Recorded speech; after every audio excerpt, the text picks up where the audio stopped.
It's Monday, July 27th, 8 p.m. in Washington, D.C. I'm Simone Del Rosario, and you're watching RT America. A police officer pepper sprayed a crowd of people following the first ever Black Lives Matter convention yesterday in Cleveland. The crowd started gathering after transit police removed a 14-year-old boy from a bus and handcuffed him. According to the Regional Transit Authority, he was too intoxicated to take care of himself. This happened just as the convention let out, and a few activists soon turned into a crowd. Take a look at what happened next.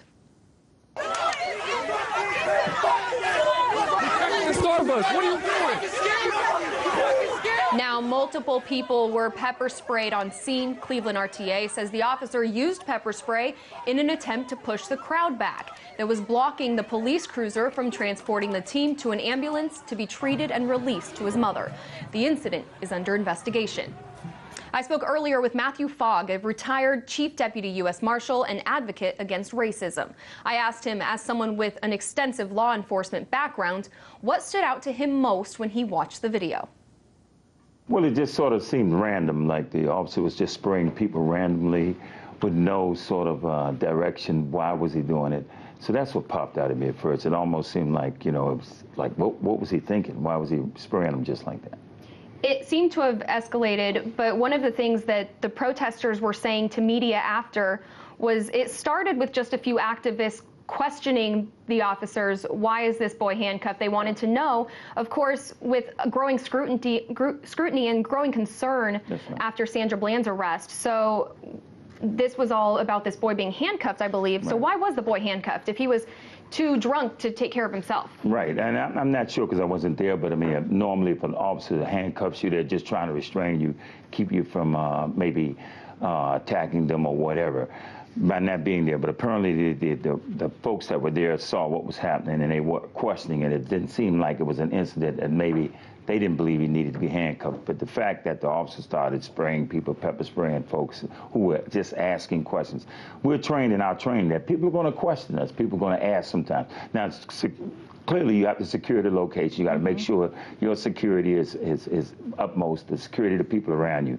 But again, when you start using that pepper spray, you start using those flapjacks or, you know, other forms of, you know, police things that we use. The bottom line is you got to be able to justify why you use them.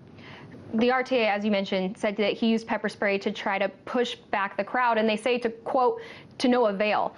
Right. So it didn't work. Right. What should he have done instead of using his pepper spray? Well, again, he could have told them, he could have ordered them to step back, stay away. This is a crime scene, or I'm trying to secure this individual. If the people were running up on him, again, I wasn't there, but sometimes officers may feel threatened. Now, why do they feel threatened? He may feel threatened in a situation, I may not feel threatened in. So the bottom line is what we're saying here is officers have a lot of discretion when to use force, when not to. Bottom line is, why are we're seeing over and over again forces being used, those sort of seem like on a certain race of people or on a certain style. So we're wondering, where is this coming from? Why is it that way? So how much emphasis in your experience is put on training law enforcement in de-escalation? As we saw with the Sandra Bland arrest and dash cam video, things can get out of hand pretty quick. That's right, that's right. And our training is about de-escalation, about trying to talk to individuals, trying to keep them from taking it to the next level. But again, if I'm a police officer and I have some hidden motives, reasons why I'm operating, because I may not like you or may have some biases against you, then I want it to escalate. I will take it to that next level. And we're seeing over and over again, we're seeing incidents that could have been de-escalated and weren't. So while we have you, I want to switch gears to LA, where a female officer was just sentenced to 36 months in jail for assaulting a woman already arrested and in the back of a police cruiser back in 2012. Now, Alicia Thomas was found to be high on cocaine, said she couldn't move or breathe when the officer, Mary O'Callaghan, tried positioning her in the back of the cruiser. The cameras on the cruiser captured O'Callaghan striking Thomas's throat with an open hand, then kicking her in the crotch, and she later fell unconscious in the back of that cruiser and died. The coroner ruled that the cocaine intoxication was probably a major factor in Thomas's death, but her death was ruled as undetermined.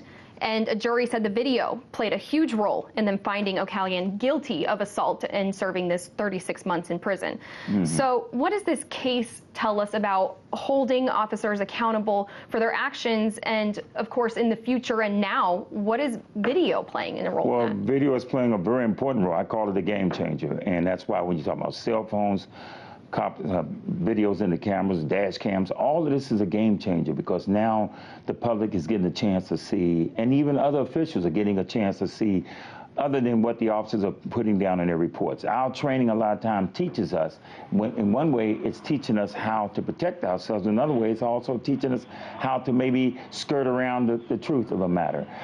Teaches us more or less to say certain things that, even though we know that most of the time the public is going to believe what we say. If there was a camera there, that changes everything. So in this situation, there was a camera, there was a video.